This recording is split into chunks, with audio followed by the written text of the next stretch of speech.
heard about it for a long, long time. I mean, when I first heard about it, I didn't know all the stuff I know now about it. I thought of it as just this, ooh, happy place we might end up one day. Then I, hear it mentioned later as this object that's going to cause problems, and I says, well, damn it, 83, I remember hearing about it. So I've always given it some credence, and that's why I cover it, and that's why I'm waiting for somebody to say, hey, there it is, because I'm sure it's out there somewhere. I just don't know where.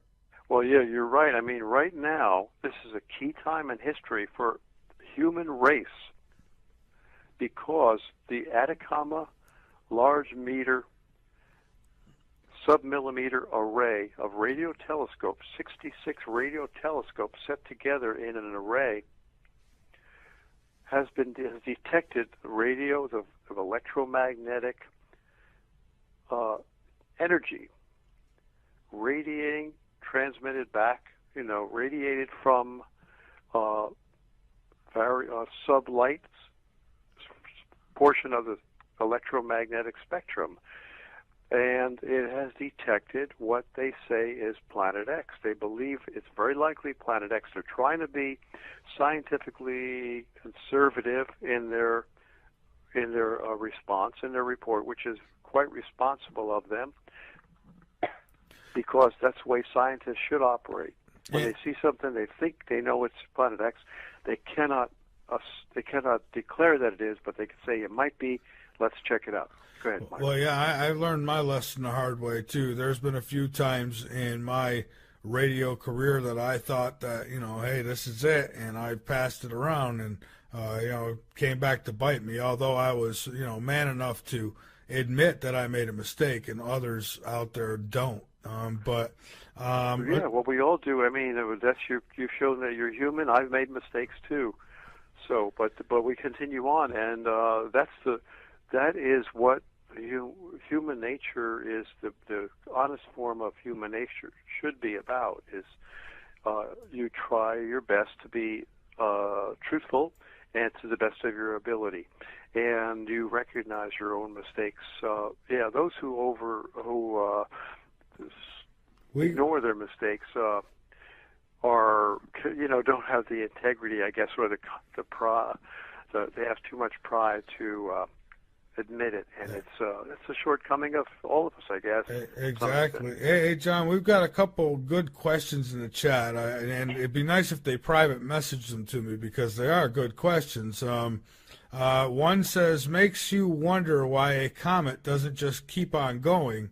Surely the pull of the sun, etc., isn't that strong so far out, but I could be wrong. So that's a good question. How come how much pull does the sun have on how far out? Can it affect these objects? Okay. Comets very often come close to the sun. I mean, that happens all the time. They come into our solar system. Some of them get so close that they actually crash into the sun. I mean, we've seen that with the SOHO satellite in space, which sits out there and constantly monitors the sun. You see these, looks like discs or frisbees flying into the sun. You'll see this from time to time. Yeah. And these are comets that are actually got sucked right into the sun. Some of them graze the side of the sun and are destroyed. So it happens quite a bit. Now,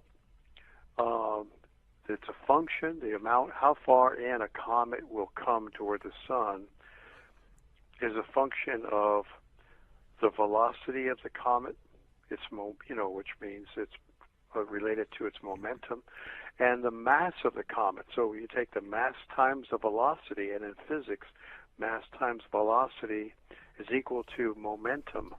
So it's the mass of the comet, its velocity at the time, all of these things, and of course the velocity is determined by its distance from the sun at that any given time, and because the distance creates a gravitational. The distance is a function of the gravitational pull on the sun, and the greater the gravitational pull, the greater the acceleration, the greater velocity, etc. So it's a variable thing. I'm sorry, go ahead, Mike. And oh no, it's quite all right. And there's a kind of a follow-up on this. That first question was from Bear. He said not quite a question, but I thought it was worth bringing up. JH says, why hasn't Venus and Mercury been sucked into the sun or burnt like charcoal? Well, because, okay. Oh, go ahead. No, they are revolving around the sun.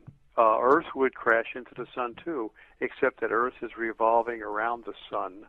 And it's a centrifugal force, that outward centrifugal, fuge, from the word fugitive or fleeing, centrifugal force, which is a force which is directed away from the center of an object traveling in a circular motion, that prevents any object, such as a planet, from being pulled in by the centripetal or center-seeking force of the center pulling object, such as the sun. So you have the centripetal force of the sun pulling the object in, and then you have at the same time, coincidentally, you have the centrifugal or outward fleeing force of an object. As you know, when you're driving your car and you make a sharp left turn, what's going to happen? Or make a fast left turn at 90 degrees, you're going to fly. Your body is pulled to the right, along the right side of your seat. And this would be centrifugal, an example of centrifugal force pulling away. And that's what prevents the planets from crashing into the sun.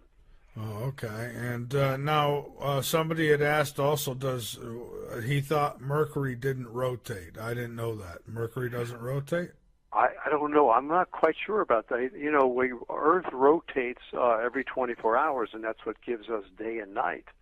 While Earth is rotating, it's also revolving around the sun, and it takes roughly 365 days for Earth to make one full revolution around the sun, and each day is one rotation. So it's wonderful how God set up this synchronicity of motion to create a viable life on planet Earth. It is incredible. It's just absolutely incredible. So you can't deny it. Cannot be a coincidence. It cannot be. It's just too astounding and too unlikely to be a coincidence. Yeah, you cannot deny that there's some intelligence somewhere behind this. I mean, and it's not just us, but there's other solar systems out there that I'm sure are just as lively, if not more so. Well, just imagine how great God is. He would have created maybe countless solar systems and galaxies with life so abundant that we just can't imagine the magnitude and the vast numbers of life forms that are out there. Yeah. So yeah, I mean, it's just amazing, and makes you realize that when you stop and think about it, God, according to the people, men who have been contacted by God and who show evidence that they were not crazy, but they were actually given messages from God. These men say that this Creator who spoke to them, perhaps even in thoughts, doesn't even have to be a voice, just thoughts in their mind. They are told that God is trying desperately to get us to recognize His presence and to commune with Him. You know, suppose your father was invisible, and you knew he existed because he kept on putting food on your table every day. Yeah. And the dishes got washed somehow, miraculously, and everything was there prepared for you, and yet you knew he was there, but yet you never bothered to even talk to him, even though just because he was invisible. Well, that's how God feels. He feels hurt because He loves us so much.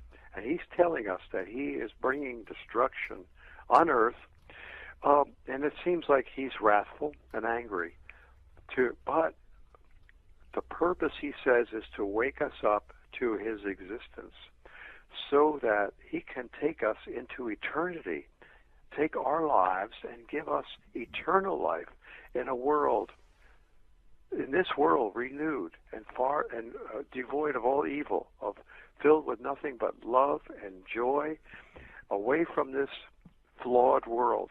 He wants to take us, but he has to have us recognize him in order for us to gain entry into this eternal life. So God doesn't want us just to die, go and have our bodies laid out in a funeral parlor, and now you're dead and everybody cries over you, and then they forget you. They just don't talk about you anymore because it's too sad. So you become a forgotten being that's right. now decaying in the ground.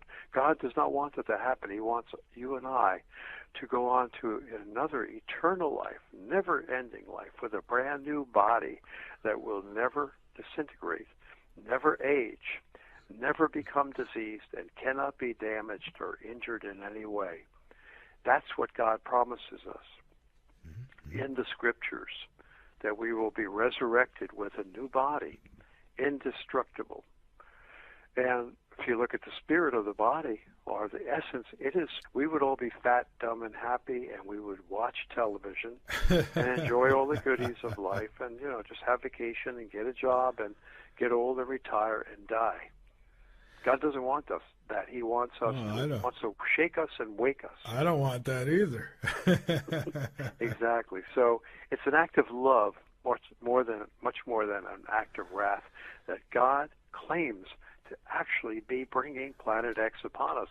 Now, this is a miracle. I'm glad we got off onto this subject here, as I was in the midst of reading a 1983 New York Times article about an hour ago, which I hope to get back to. Yeah, hold that thought right there. We'll get back to it. We do have to take a break, John. So hang on with us, and we'll pick right back up.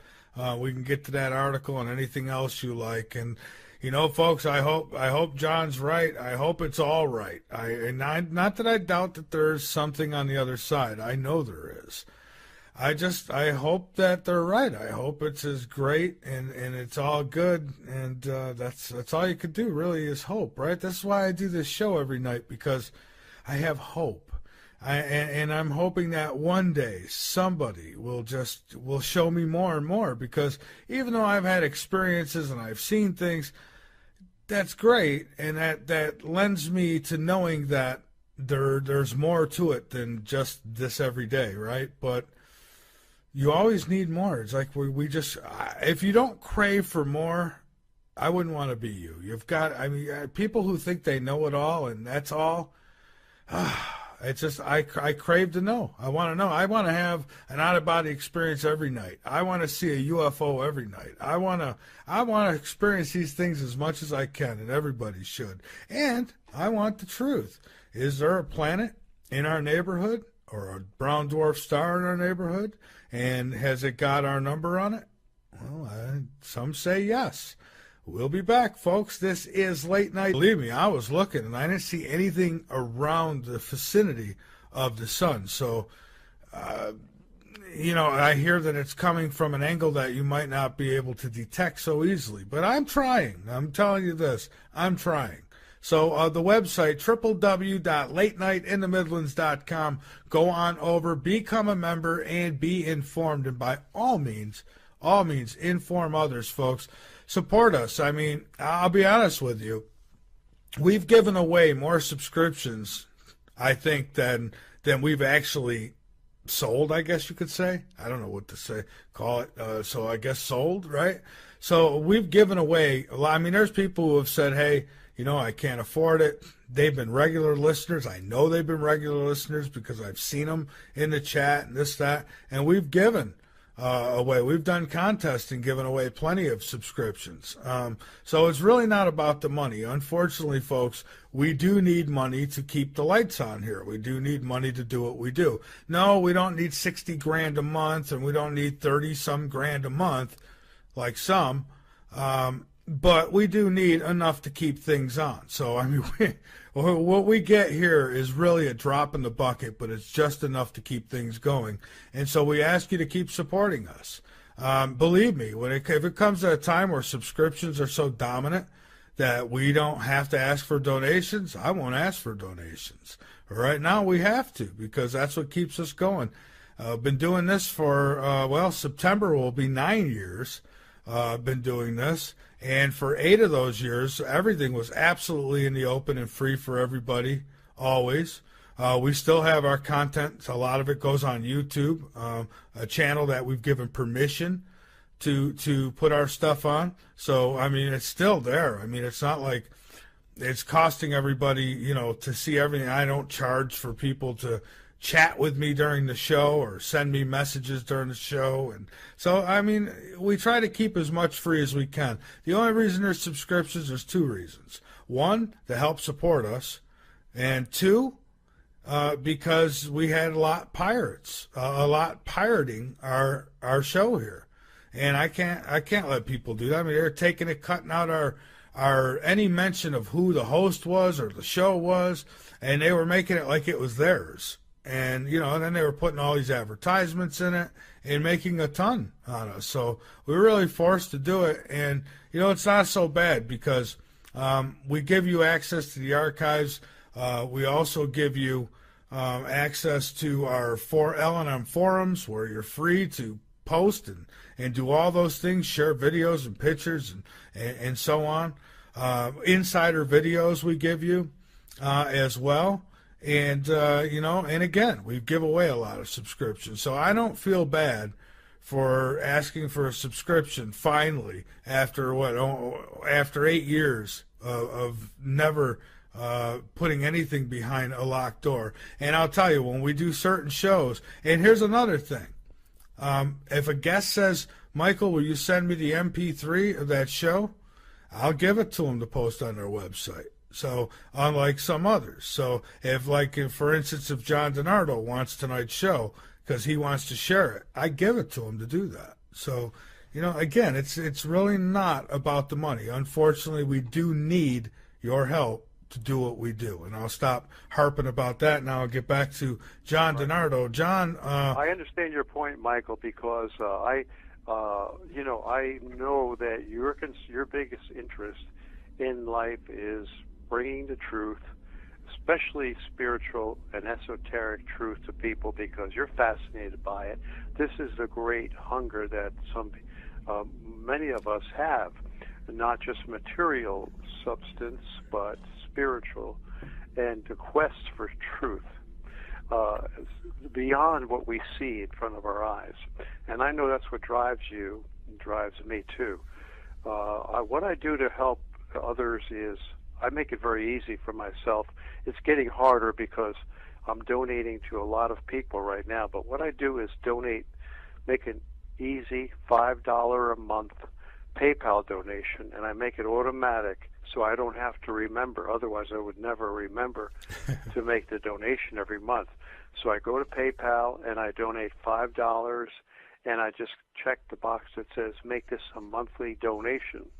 And I do that now. I'm up to about 10 different worthy people that I find as reporters and information specialists. And I so appreciate it's getting up to that. be like $50 a month because I'm donating $5 a month to 10 people, and I made an annual subscription to Late Night in the Midlands also.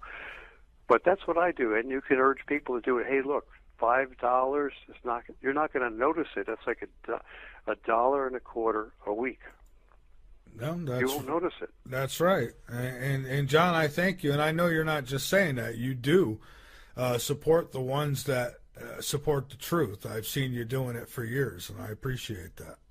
I mean, I don't want to die with money left over, and I want to give it to worthy causes and to spend whatever I have on the truth, which is part of God, because God, one of the aspects of God is truth.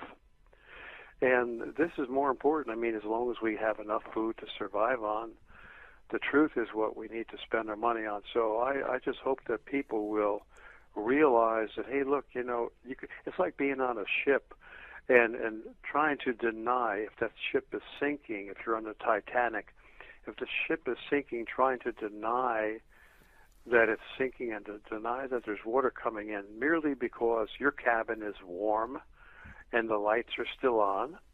So why not just pull the covers over your head and try to ignore the fact that the ship is sinking? That's right. We don't want that to happen with good people around us, good people who are our ship of truth. Yeah, and the ship really is sinking. I've got actually going to be doing a show, recording a show with Peter Kling on Christmas Eve, and I'll probably run it on Christmas Eve or Christmas Day, and he really believes that the end times are here, and that's what he's going to focus on, and I'm and I'm going to join him in the conversation. So we're going to do an hour this Christmas Eve. Based on that. So, I mean, it seems to be, I even seen, John, I not kid you, I was looking, shopping around for some stuff for the little guys, right? And there's this SpongeBob. I seen this, it was advertised, a Apocalypse SpongeBob playset. It was literally a playset, teaching the kids of the apocalypse and getting ready for it. Yeah, we see many signs of that in our society around us, in the media. So, indeed, the movies that they've been putting out are trying to give us a message, and very often when the truth is suppressed, those people with higher capabilities in the media will give us information that's fictionalized, give us the truth in fictional forms so that they can bypass the diabolical ruling elite who suppress the truth for their own greedy purposes. So, yeah, we're seeing movies coming out about this, the movie 2012. When people see that now, they're beginning to see this tiny red dot in the sky, first discovered by the Atacama Large Meteor Array in Chile in December of 2015, and now it's 2016, and we're beginning to see a tiny little red glowing dot in the sky, and it gets bigger and bigger as the weeks go by. Well, when they see that, they'll look back to 2012 and say, wait a minute, let me go see that movie now. It's really beginning to mean something to me. Well, so I think that's what's going to happen. I agree, and I look back at some of these older movies, and I see stuff in these movies that now are relevant, very relevant. One was an old Superman movie with Christopher Reeve and Richard Pryor was in it, and they were actually one of the things he did was took control of a satellite and a weather weapon satellite in space. And at the time, you think, ha ha ha, right? But now they have this. So it was almost like they were telling us then that they had it. And this was, I think, late 70s, maybe early 80s. Right, and that old movie now takes on greater significance in regard to current events. So, yeah, that's true. And, I guess should get back to the article. Sure. But before I do, I just wanted to say that one of the fields of evidence is the periodicity, the regularity of the return of this object. It's a brown dwarf star, which could be classified as a planet also. There's different names given to it. A brown dwarf star, which it is. A planet, which it is. Mm-hmm. Also, because we know Jupiter has the same makeup as an incipient or a newborn brown dwarf star, and Jupiter is called a planet also. So a gas giant such as Jupiter or brown dwarf called Planet X can also be called planets. But also one other thing is this Planet X, because it travels on a cometary orbit, it's considered a massive comet too. And comets, let me give you an analogy. So, as a former high school physics teacher, I can tell you that the greatest motivation of a teacher is to create a realization in the student's mind, such a realization that student will think, wow, aha, I understand now, I see what he's saying, and it makes sense. That's what the impression I want to bring to the minds of people. And I'm going to try to show them visually what's happening and how we can look back 36 and a half centuries ago and another 36 and a half centuries before that and see geological evidence of great destruction occurring throughout and across planet Earth. And one of the examples to show how this object is periodic like a comet is to explain the theory, and this was given in the past by scientists, and it was also stated in the New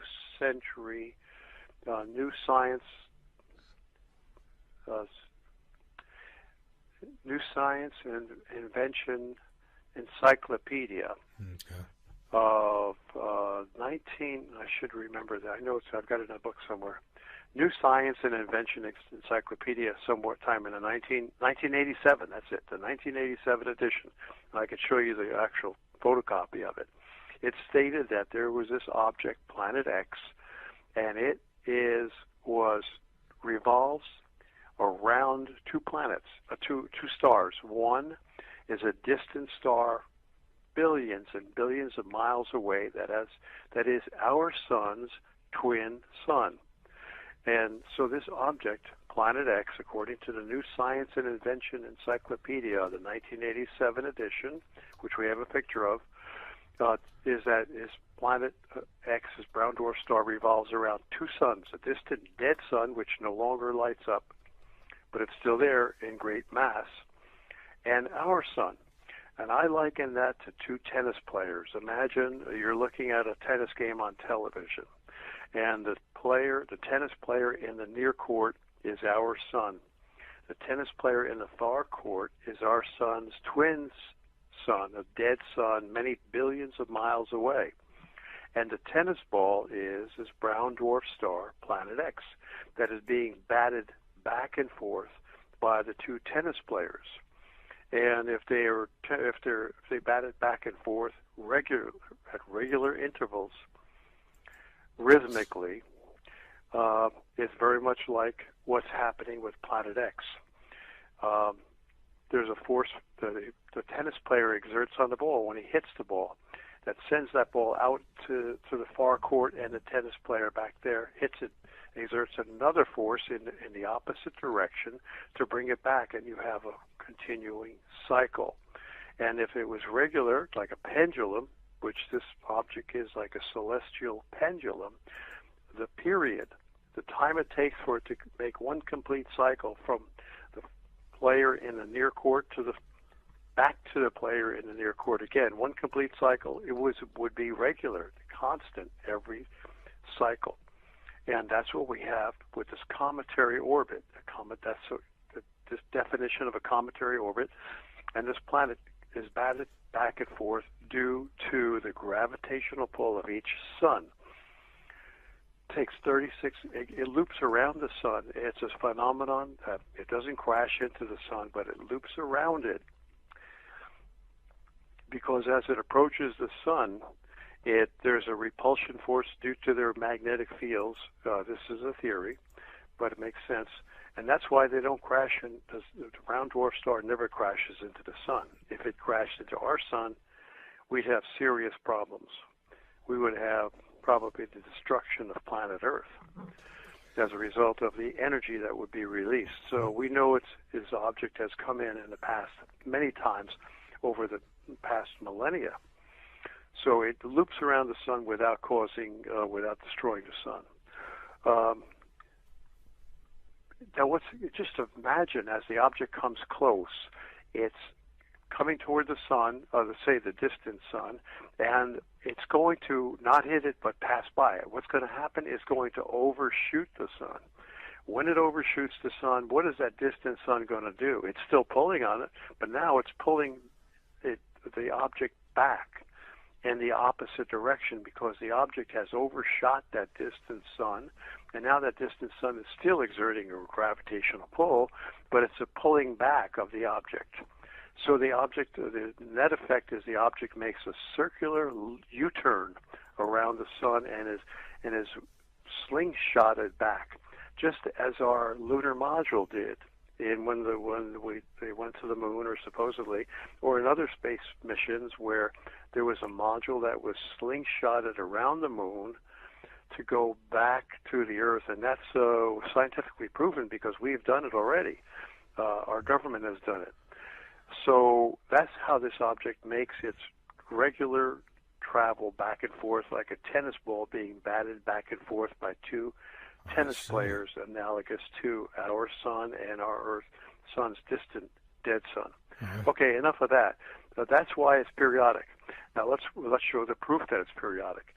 36.5 centuries ago, we have great evidence from various fields indicating that Earth underwent tremendous destruction. We have, first of all, the account from the Bible in the book of Genesis of the Israelites being liberated by God from Egyptian bondage, and there were earth disasters that accompanied it. There were 10 plagues that are described in the Bible. There were a whole variety of different disasters, and we can expect those disasters to occur again on planet Earth. So if you read the book of Exodus, you'll be reading tomorrow's news today. It tells about, first of all, the destruction of the fish in the ocean began dying. That was one of the first signs. Well, what do we have today? We're seeing that now, great die-offs of fish. That was described in the book of Exodus, which geologists tell us occurred around 36.5 centuries ago.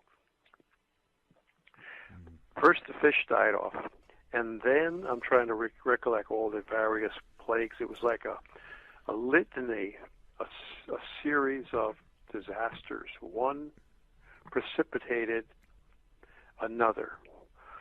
The fish died off in the ocean, and then as a result, the frog population expanded to a point where it became disastrous.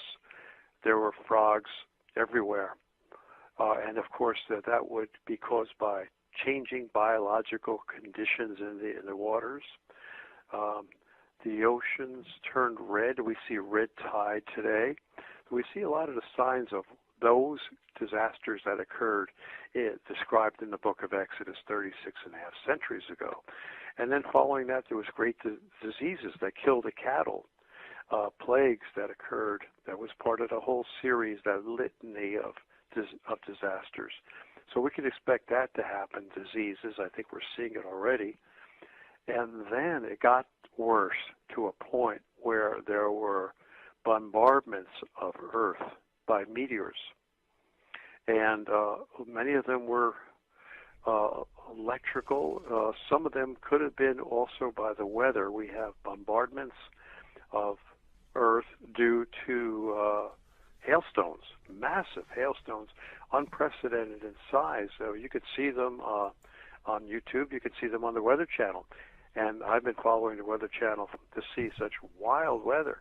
And it's been going on for at least a decade now because I've got videotape documentation of it from the Weather Channel.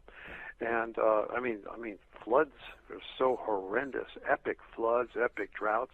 We tend to forget them, but if you look back at the records, I could never go through all the videotapes I have of these disasters. I recall a few. I mean, we're going back like, 2005.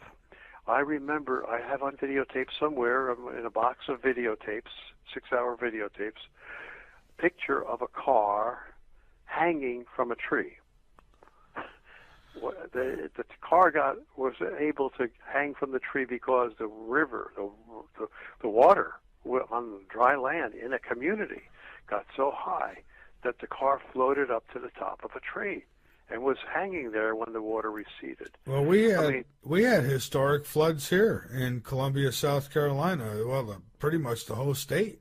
I remember that. Yeah, we got hammered here. I mean, we had some historic buildings right off over here in Lexington that collapsed because the ground under them had like rivers flowing underneath them, and they just gave out. I mean, I seen houses missing. There's sections of roads still missing here. It's That's right. So yeah, it's And with the extremes too, we go to the other extreme, where the drought has been so intense in some areas, and I have this on videotape from the Weather Channel also, where the houses were beginning to sink and crumble, and their foundations, because the ground got so dry and parched that it began to contract and crack, and the houses were collapsing. The foundations were breaking up because of this extreme dryness. And then all of a sudden, it changed in Texas. It went from extreme drought to extreme flooding and storms. I mean, it was so, I feel sorry for the people in Texas and actually everywhere when you stop and think about it. Charleston, South Carolina, that whole area. and they're still dealing with problems. I mean, it's not over yet. People don't hear much about it now, but I mean, there's still water draining off. It's still continued to rain here. I mean, we've still gotten a lot of rain since then. So, you know, I'm sure the lower part of the state is still dealing in areas, I'm sure, with floodwaters. Well, you know, that's kind of scary because when you have that much weight from water, Charleston is already an earthquake. I know. Earthquake time bomb. I think about it all the time. We're right on the border of that fault, right? So if that shook, I would certainly feel it. Yeah, that's why we got to stay attuned to earthquake signs. I believe in California there was a great earthquake that was followed great flooding. So sometimes great flooding is an indication of an earthquake. I agree with that. There's been plenty of cases where, and I think that it's almost scientifically proven that the water will act as a lubricant. You get too much of it, and the plates shift, and it's on. Right. It's the the lubricating effect of the water, and also the weight. Yeah. Tremendous amount of weight. I was seeing a documentary about a dam. Yeah, I remember now. It was somewhere, one of the science channels. This huge dam was holding so much water that it caused the earth to shift and actually precipitated an earthquake. Yeah. I mean, that happens. A lot of dams gave here, a lot of levees broke here in South Carolina, but the one that didn't was the Lake Murray Dam. Thank God, because if that one had given out, I wouldn't have escaped the floodwaters. A lot of people wouldn't have. Columbia would have been like a small ocean here. So, well, you know, I'm sad to say that we're going to see worsening of these extreme weather disasters, and that's why we have to get prepared. For example, I mean, you can't move out of your house. I understand you're stuck there just like I'm stuck in my house. But you can prepare. For example, think about, you know, everybody listening, and tell your friends too, because you have to warn. This is a show the subject that you need to tell others about. Well, here's the thing, John. I could go anywhere in the country I want right now. The only problem is Autumn's not having it. She wants to stay with family. So, and I don't want to leave either. So I'm with it. I mean, the way I see it, if the man upstairs needs me to leave to survive, then I will get that warning, and hopefully I don't overlook it. That's right. Keep in contact mentally with God. And it seems difficult to do, but during my day, what I try to do is constantly, and it's difficult too, because there are demonic forces, believe it or not, entities that do not want us to commune with God, which is why most people are unaware of God, because of these demonic entities. We call them fallen angels. I know I'm a scientist, but yet I understand that science is also metaphysical. There's a lot in science that we don't understand. For example, entities that exist in another dimension. Science is now proving that there are other dimensions that exist. And in those dimensions, can be beings and I know there are beings that cannot be seen because they don't have physical attributes. So those entities affect our mind, though, and our spirits, and cause us to be disbelieving. And this is a whole problem with people, man, God's creation, not recognizing their creator. But anyway, you're doing the right thing by keeping your mind on God's presence, because you're struggling like a salmon swimming upstream against the demonic barrier, a smoke screen of belief that this God must be here, because why is your heart beating? Your heart would never get that signal, that electrochemical signal to keep it beating. It's like a spark to a spark plug. Without that spark, that piston is not going to fire in your engine, and the car is not going to go. You need that spark, electrochemical spark. Somebody has to determine that it's going to occur. Well, my heart just beat kind of fast now, because I don't know if everyone heard that, but boy, a plane come awful close. I mean, it was pretty loud. We've got a call here. We've got Ira on the line. Ira, welcome aboard. Hello, gentlemen. This has been a great conversation tonight so Thank far. you. Are you hearing me okay? Yes, I Yes, am. I can. Okay. Did you hear that plane? I did, yeah. I heard it. I heard something. I wasn't sure what it Because was. if you didn't, I won't mention it again. But yeah, it was awful close. Go ahead. I just wanted to toss in here real quick while you guys were discussing the fracking thing in the water that's being injected, and the fact that the earthquakes seem to be related. I can totally agree with that. If you think about things in this way as well, water is like one of the only substances that does not compress. Oil does. So I think that's one of the problems, is that when we see earthquakes occur, they tend to be a little bit lighter because the oil is actually compressing and it's acting like more of a shock absorber, whereas a water injection actually acts as more of a solid material, so it causes the earthquakes to be that much worse, basically. That's a good point. Yeah, thanks for bringing that up, Ira. Yeah, you bet. I just thought I'd toss that in there for you guys, and just for kind of sake of knowing. Yeah, I mean, we should know that, because the floods are just horrendous, and They they've are, been yeah. occurring all over the earth. I mean, we forget. It's so easy for us to forget these disasters, flood disasters. But I can, again, because I've been following the Weather Channel, I've got videotapes, and you can go on YouTube and look it up. Australia, the entire continent of Australia was underwater practically just a few years ago, but nobody remembers it now, that great catastrophe. The entire nation of Pakistan, I believe, was underwater, but nobody remembers it. Poland had horrendous flooding, caused great deaths. Nobody remembers that. Portugal, Spain, England. I remember in England there was such floods. It was so disastrous, and it's happened a number of times. So just to let you know that these floods are occurring around the world, and the fact that the water is instrumental, or the weight of the water and the non-compressibility of water is instrumental in causing earthquakes that are going to be precipitated by the flooding. So it's important to know that the floods, the earthquakes are all related.